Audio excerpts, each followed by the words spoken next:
प्रिय बच्चों, आप सभी को राकेश तिवारी का प्यार भरा नमस्ते। पिछली कक्षा में हम लोग हम पंछी उन्मुक्त गगन में कविता पढ़े थे। आज हम लोग ईरानी कथा साहित्य से ली गई एक सुंदर कहानी असल धन पढ़ेंगे। इस कहानी के रचनाकार का नाम आबराद मोहसिन व कामरान मोहसिन है। प्रस्तुत कहानी को पढ़ने से पूर्व हम कहानी के विषय में थोड़ी जानकारी ले लेते हैं। कहानी हिंदी गद्य रचना के अंतर्गत वो विधा है जिसमें प्रस्तुत कोई वास्तविक या काल्पनिक घटना जिसका उद्देश्य पाठकों या श्रोताओं का मनोरंजन करना अथवा कोई शिक्षा देना या किसी वस्तु स्थिति से परिचित कराना होता है। प्रस्तुत कहानी अपने इन उद्देश्यों को पूरी करती हुई दिखाई पड़ती है। इस कहानी का शीर्षक असल धन पूरी कहानी का निचोड़ है, जो धन की वास्तविक परिभाषा से हमें परिचित कराती है। व्यक्ति के जमा रुपए, जमीन जायदाद धन का पर्याय हो सकते हैं, किंतु असल धन नहीं हो सकते। असल धन की परिभाषा तो इस कहानी के नायक दारा के माध्यम से कहानीकार बतलाता है, जिसके अंतर्गत एक गरीब चरवाहा दारा जब अपनी बुद्धिमानी के बल पर ईरान के शाह का विश्वास पात्र बन अमीर बन जाता है, फिर भी वह अपने गरीबी में बिताए हुए दिनों को नहीं भूलता। इतना ही नहीं, वह अपने साथ एक बक्सा रखता है जिसमें वह भेड़ की ऊन से बना हुआ पुराना कोट रखता है, जो उसे याद दिलाता है कि वो एक चरवाहा था, जिसके कारण उसके अंदर घमंड पैदा नहीं होता। उसकी नजरों में उसका असल धन वही है। जी हाँ, वही असल धन है। बच्चों, अब हम इस कहानी को विस्तार से पढ़ेंगे।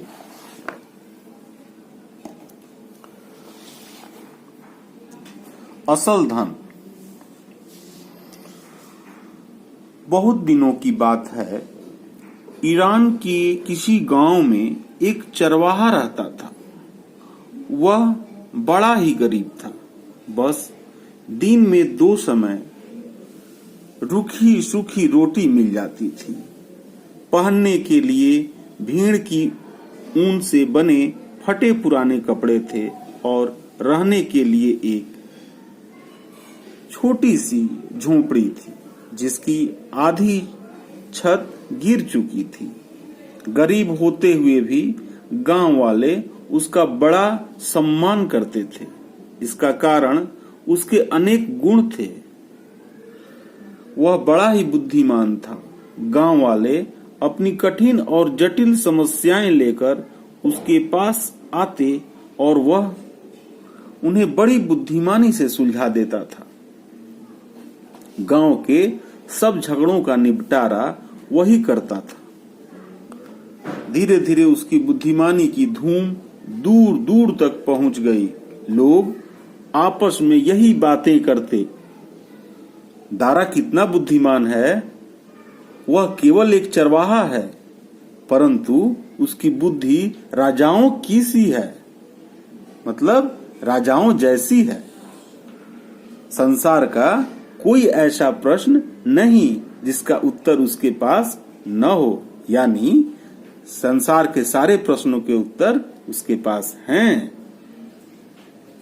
ऐसी कोई समस्या नहीं जिसे वह सुलझा न सके, यानी वह सारी समस्याओं को अपनी बुद्धिमानी के बल पे सुलझा सकता है। ईरान में ऐसी सूझबूझ रखने वाला दूसरा कोई और नहीं है। उसकी बुद्धिमानी की चर्चा ईरान के शाह के कानों तक भी जा पहुंची। उन दिनों शाह के सामने कुछ ऐसी समस्याएं थीं जिन्होंने उसे परेशान कर रखा था।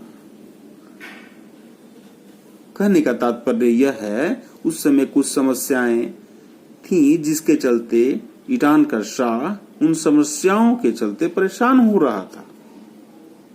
उसने एक दूत को भेजकर अपनी समस्या बताई और दारा से सुझाव मांगा कि वह क्या करे। दारा ने तुरंत ही समस्या को सुलझा दिया। कैसे सुलझा दिया? क्योंकि वो बुद्धिमान था और वह भी ऐसी समझदारी से कि शाह दंग रह गया। दंग रह जाना बच्चों, आप लोग मुहावरा के अंतर्गत इसको रेखांकित करेंगे और इसका वाक्य प्रयोग करेंगे। उसने मन में कहा, यह दारा कोई साधारण चरवाहा नहीं है। ऐसी सूझबूझ रखने वाले का उचित स्थान भेड़ों के साथ जंगल में नहीं, महल में राज सिंहासन के पास है। उसने अपना दूत भेजकर दारा को अपने दरबार में बुलाया। दारा ने झुककर उसे सलाम किया। शाह ने मुस्कराकर कहा, ऐ दारा, हम चाहते हैं कि तुम जैसा बुद्धिमान हमारे महल में रहे ताकि हम राज्य की समस्याओं के विषय में तुमसे सुझाव लेते रहें। दारा ने सिर झुकाकर उत्तर दिया, आपका हुक्म सिर आंखों पर। दारा शाह के साथ दरबार में रहने लगा। शाह उसकी बातों से इतना प्रभावित हुआ कि दारा के बिना एक क्षण भी उसका मन नहीं लगता था। वह कोई भी काम उसके सुझाव के बिना नहीं करता था। वह हर समय उसे अपने साथ रखता और दरबार में उसे राज सिंहासन के पास ही बिठाता था। जैसे जैसे शाह के दरबार में उसका सम्मान बढ़ता गया, वैसे वैसे दरबारियों के मन में उसके लिए जलन बढ़ती गई। वे आपस में कुछ इस प्रकार की बातें करते, यह चरवाहा सिंहासन के पास बैठता है, शाह ने इसे मुंह चढ़ा रखा है। जब से यह दरबार में आया है, शाह हमें पूछता भी नहीं। हमें तो इसमें कोई गुण दिखाई नहीं देता। दरबारी उसके खिलाफ शाह के कान भरने लगे। बच्चों, फिर से मुहावरे के लिए आप लोग तैयार हो जाएं। कान भरना प्रस्तुत, परंतु शाह ने उल्टा उन्हें ही डांट दिया। मैं समझता हूं तुम दारा से जलते हो। इससे अच्छा तो यह होता कि तुम अपने अंदर भी दारा जैसे गुण पैदा करते। अपने को अच्छा बनाना कठिन काम है। अच्छे लोगों में कीड़े निकालना सबसे सरल काम है। कीड़े निकालना से भी आपको मुहावरा बनाना है। मैं तुम्हारी एक न सुनूंगा। तुम झूठे और दुष्ट हो। शाह के मन में दारा के लिए स्नेह और सम्मान दिन प्रतिदिन बढ़ता ही गया। शाह ने उसे बहुत सा धन दिया। बहुत सा का मतलब बहुत सारा धन दिया। एक दिन शाह ने उसे बुलाकर कहा, मेरा मन तो नहीं करता, परंतु कुछ ऐसी मजबूरी आ पड़ी है कि मुझे तुमसे दूर रहना होगा। बच्चों, वो कौन सी मजबूरी है उसको आप इस पीछे पढ़े हुए इस कहानी के संदर्भों के अंतर्गत जान सकते हैं कि राजा को अपना राज चलाना होता है और शांति बनी रहे, इसलिए वह समस्याओं का निदान निकालते रहता है।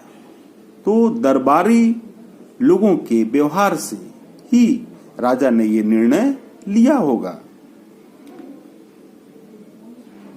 दारा के मन को धक्का लगा।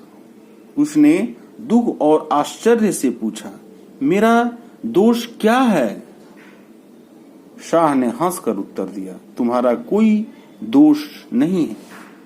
सुनो, मैं तुम्हें उत्तरी ईरान के एक प्रांत का गवर्नर बना रहा हूँ। वहाँ का शासन बिगड़ चुका है। सरकारी अधिकारी और कर्मचारी भ्रष्ट हैं, अराजकता फैली हुई है, सब लोग मनमानी कर रहे हैं, जान और माल सुरक्षित नहीं, चारों ओर हाहाकार मच रहा है। वहाँ तुम्हारे जैसे बुद्धिमान, ईमानदार और समझदार शासक की बड़ी आवश्यकता है। मुझे विश्वास है तुम्हारे जाने से प्रांत के हालात ठीक हो जाएंगे। दारा गवर्नर बनकर उत्तरी प्रांत की ओर चला।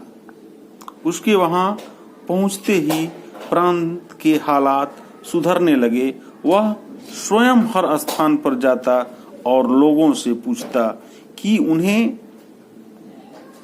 क्या दुख है। वह नगर नगर जाकर दरबार लगाता और दोषियों को सजाएं देकर लोगों को न्याय दिलाता। प्रांत में शांति फैल गई। लोग नए गवर्नर के गुण गाने लगे। शाह के कानों तक सारी बातें पहुंच रही थीं। वह उन्हें सुन सुनकर फूला ना समाता। बच्चों, फूला ना समाना आपको मुहावरा करना है। दरबारियों की जलन और बढ़ गई और वे शाह के कान भरने के लिए नए नए उपाय सोचने लगे। दारा प्रांत के अनेक स्थानों का दौरा घोड़े पर सवार होकर करता था। दौरे पर जाते समय उसके साथ ही एक और घोड़ा भी होता था, जिसकी पीठ पर एक बड़ा सा बक्सा रखा रहता था। बक्से के बिना दारा कभी नगर में नहीं निकलता था। दरबारियों को एक अवसर मिल गया। उन्होंने शाह से कहा, आप दारा को ईमानदार समझते हैं, परंतु वह बेईमान है। शाह ने बिगड़ कर कहा, तुम उससे जलते हो इसलिए ऐसी बातें करते हो। तुम मेरे कान नहीं भर सकते। वे बोले, जो हम कह रहे हैं उसके सबूत भी दे सकते हैं। उन्होंने कहा, क्या आप नहीं जानते कि दारा जहां भी जाता है उसके साथ अपने साथ एक बक्सा ले जाता है? हाँ, मैंने सुना है। उन्होंने पूछा, हुजूर, आपने कभी सोचा कि उस बक्से में ऐसी क्या वस्तु है? शाह ने विचार में डूबकर कहा, मुझे भी विचार होता है कि आखिर उस बक्से में वह क्या रखता है। दरबारी बोला, उस बक्से में दारा उस धन को रखता है जिसे उसने अपनी बेईमानी से एकत्र किया है। वह प्रजा को लूटता है। वह ईमानदार नहीं, ढोंगी है। शाह बड़ी उलझन में पड़ गया। समझ में नहीं आता था कि क्या करे। अगर दारा बेईमान था तो फिर संसार में कोई ईमानदार हो ही नहीं सकता था। वह बहुत दुखी था। उसने दूत को भेजकर दारा से दरबार में हाजिर होने को कहा। दारा आश्चर्य में पड़ गया।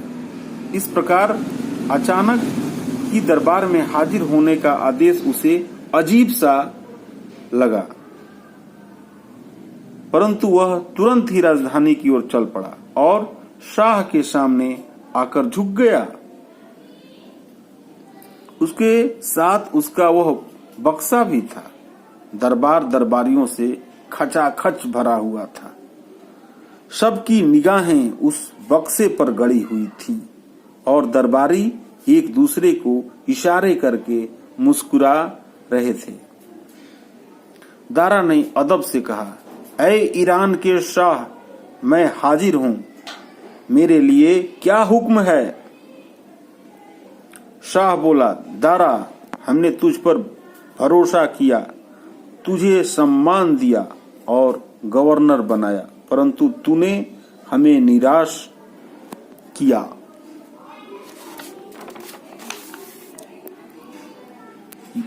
वह कैसे हुजूर? दारा ने आश्चर्य से पूछा। शाह क्रोध से चिल्लाया, क्या यह सच नहीं कि तूने बेईमानी से धन एकत्र किया है? क्या हमारा दिया हुआ धन तेरे लिए काफी नहीं था जो तू बेईमानी पर उतर आया? क्या झूठ है? दारा ने नरमी से उत्तर दिया, मेरे पास ईमानदारी के सिवा और कुछ नहीं है। शाह ने झल्लाकर कहा, तेरे इस बक्से में क्या है जो तू इसे अपने साथ लिए फिरता है? दारा ने सिर झुकाकर, इस बक्से में मेरा असल धन है। दरबारियों की आंखों में चमक आ गई। खोल इसे, शाह ने हुक्म दिया। जब उसने बक्सा खोला तो सबकी आंखें आश्चर्य से फैल गई।